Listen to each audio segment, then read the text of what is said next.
Cuando era niño, nunca entendí por qué mi padre me mantenía en una jaula. Crecí en una comunidad rural, lejos de cualquier ciudad. Mi papá era arbolista y mi mamá se fue antes de que pueda recordar. La mayor parte de mi infancia la pasé aislada de otros niños. A veces íbamos a la iglesia, pero rara vez interactuábamos con otros miembros de la comunidad. Mi papá cazaba y comíamos principalmente venado, aves acuáticas y, a veces, osos. Nuestra casa era una pequeña choza en lo profundo de las montañas, por lo que nuestro contacto humano era mínimo. Al lado de la casa estaba la entrada a un sótano. Lo que había allí abajo todavía me persigue hasta el día de hoy. Una vez al mes, mi padre me desnudaba y me arrastraba escaleras abajo, al sótano. Cuando era joven, cooperé con sus demandas, pero me volví más desafiante a medida que crecía. No, papá, no me vas a llevar allí. Pateé y grité. En ocasiones lo mordía y arañaba, haciéndolo sangrar profusamente. Mientras tanto, miraba hacia adelante y seguía marchando. El sótano en sí estaba oscuro y estrecho. Me arrojaría dentro y cerraría la puerta detrás de mí. En la esquina había una jaula para animales de aproximadamente 6 pies de alto con una base de 5 por 4 pies. En la oscuridad, pude distinguir lo que parecían huesos esparcidos por el suelo del sótano. Golpeé la jaula y le rogué que me dejara libre. Esto es por tu propio bien, decía a menudo. Nunca hizo contacto visual conmigo en estas ocasiones. Simplemente me encerró en mi jaula, subió las escaleras y cerró la puerta del sótano dejándome en la oscuridad.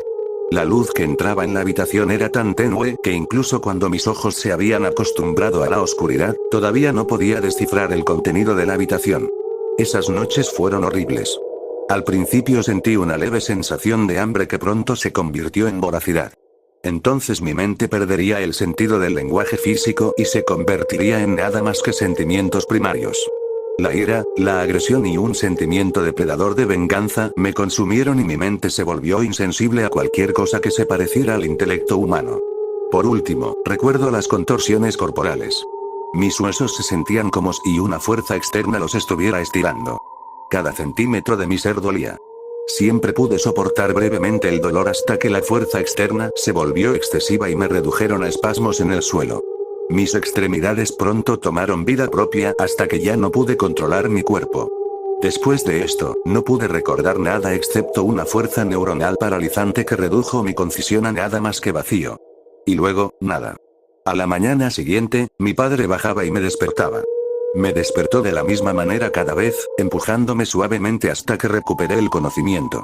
Siempre me encontraba envuelta en una cálida colcha y una almohada para descansar la cabeza. Se acabó, decía a menudo, por fin puedes descansar. Mientras me sacaba de la jaula y salía a la luz del día, siempre recuerdo más huesos en el sótano que la noche anterior. Este ciclo mensual continuó durante años y apenas mencionamos estos sucesos en nuestra vida diaria. Si alguna vez sacaba el tema a colación, su estado de ánimo cambiaría repentinamente de su comportamiento típicamente tranquilo a uno de extrema ira. Nunca me preguntes sobre eso. Su cara se ponía roja durante estos arrebatos. No hablamos de eso. ¿Entiendes? Fue el elefante en la habitación el que nunca salió. En cada conversación, ambos sabíamos que el otro lo tenía en mente. Sin embargo, pronto supe que sería infructuoso si alguna vez llegaba a la superficie. Pasaron los años y pronto decidí que había llegado a mi límite con este abuso cada mes. Comencé a rastrear las noches en las que me llevaba al sótano y descubrí que esto ocurría cada 27 días. El día 26 desde mi último enjaulamiento, me escapé de casa unos días antes de cumplir 18 años. Me desperté a las 3:30 am con las maletas ya hechas. Sabía que si atravesaba el bosque en línea recta, podría caminar hacia el este hasta llegar al pueblo. Cuando llegara al pueblo tendría 18 años, tomaría el autobús más cercano y dejaría a mi padre para siempre. Saqué mi brújula y me dirigí hacia el este. El bosque todavía estaba oscuro a esa hora de la mañana, pero sabía que eso me daría varias horas de ventaja respecto a mi padre, quien se despertó a las 6 en punto. Sabía que si no iba en una línea perfectamente recta, encontraría un camino que iba hacia el norte y podría seguirlo hasta la ciudad. También podría hacer autostop con uno de los camioneros en ese camino y conducir mi camino hacia la libertad. Salió el sol y pronto mi camino quedó iluminado ante mí. Los arbustos eran espesos y a menudo me encontraba arrastrándome debajo de los arbustos y abriéndome camino a través de espacios amplios. Si bien el paisaje era difícil de atravesar, me resultó fácil caminar en la dirección correcta. El sol empezó a ponerse y sentí una sensación de pavor. Esta fue la primera vez que no me habrían enjaulado durante esas sensaciones dolorosas. Entonces me pregunté si mi padre realmente había estado cuidando de mí cuando me encerró. Idiota, me dije a mí mismo. Me cubrí la cara y grité. No tenía idea de lo que pasó durante esas noches porque estuve inconsciente la mayor parte de ellas. Quizás papá solo estaba haciendo lo mejor para mí. ¿Cómo puede ser tan estúpido? Golpeé un árbol cercano y pisoteé con ira. Se me ocurrió que si me daba prisa, tal vez podría regresar a tiempo. La mayor parte de mi camino estaba despejado y pensé que papá podría haberme estado siguiendo y sabría qué hacer. Me di la vuelta y comencé a correr en dirección opuesta lo más rápido que pude.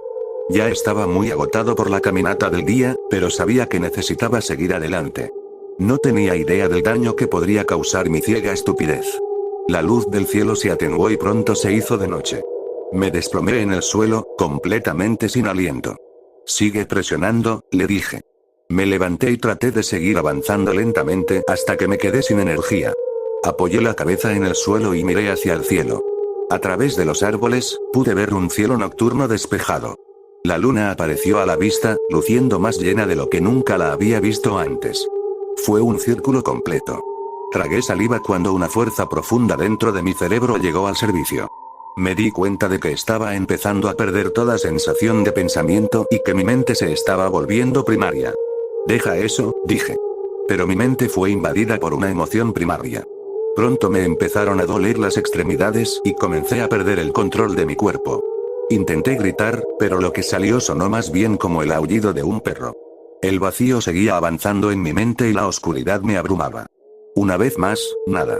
Me desperté repentinamente como si me hubieran sacado a rastras de la fosa más profunda del océano. Frente a mí había el cadáver ensangrentado de un hombre. Mis brazos arañaron al hombre y trajeron su carne a mi boca. Intenté detenerlo, pero fue imposible. Había otra fuerza que me controlaba. Yo era un observador indefenso de mi cuerpo.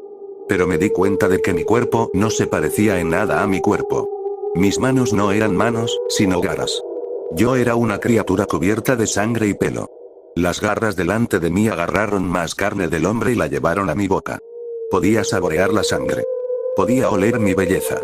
Y cuando mis ojos se dirigieron al rostro del hombre, me di cuenta de quién era. Mi padre estaba allí, en el suelo, buscando cualquier tipo de vida que pudiera reunir. Aunque no podía formar pensamientos coherentes, la pequeña parte de mi intelecto restante podía distinguir las palabras de mi padre. Hijo, dijo, traté de protegerte. Pero ahora has probado la carne humana. Tosió sangre mientras el monstruo que me controlaba continuaba mutilándolo. Ahora que has probado la sangre, ya no puedes dormir. Vi una garra cortarle la garganta y la vida desapareció de los ojos de mi padre. Estaba muerto y no podía hacer nada más que observar cómo mi padre pasaba de ser un cadáver a un montón de sangre y huesos. Cuando no quedó nada de mi padre, la criatura que me controlaba salió corriendo en la noche, aullando y chillando. Corrimos, lanzándonos hacia la ladera de las montañas más cercanas. Cuando llegamos a la cima, la criatura que me controlaba dejó escapar un inmenso aullido. El resto de la noche fue borroso. Cacé presas y corrí por el bosque en contra de mi voluntad. Un alivio me invadió cuando vi las primeras luces del amanecer. A medida que el cielo se iba aclarando cada vez más, recuperé el control y pronto pude volver a pensar con coherencia. Miré hacia abajo y vi las monstruosas garras regresar a mis manos humanas. Las emociones primarias comenzaron a desvanecerse y rápidamente pude controlarme nuevamente. Sin pensarlo, me desplomé en el suelo y comencé a llorar. Lloré durante horas, desnuda en el suelo del bosque. Era mediodía cuando pude levantarme e intentar encontrar el camino de regreso a nuestra pequeña choza en el bosque. Me tomó varios días, pero finalmente regresé a casa. Abrí el sótano y, por primera vez, traje una linterna. Miré a mi alrededor y me di cuenta de que los huesos que había en el suelo eran huesos de animales. Mi padre me había alimentado con animales vivos, para saciar mi hambre como un lobo. Quería que nunca probara sangre humana. Ahora que he probado la carne del hombre, no puedo dormir. No puedo olvidar lo que es ser un lobo. Ahora vivo solo en el desierto, incluso más lejos que donde residíamos mi padre y yo. Entré en una casa en el desierto con una conexión a internet donde puedo compartir mi historia con ustedes. Busco lo que necesito como humano y cazo lo que necesito como lobo. Han pasado los años y, a pesar de mis mejores esfuerzos, he matado a hombres y mujeres. Aquellos que deciden aventurarse en la naturaleza suelen tener mala suerte cuando los espero. Sus gritos son tan horribles que desearía poder dormirlos y olvidarlos. Pero nunca podré olvidarlo porque ahora he probado la sangre del hombre.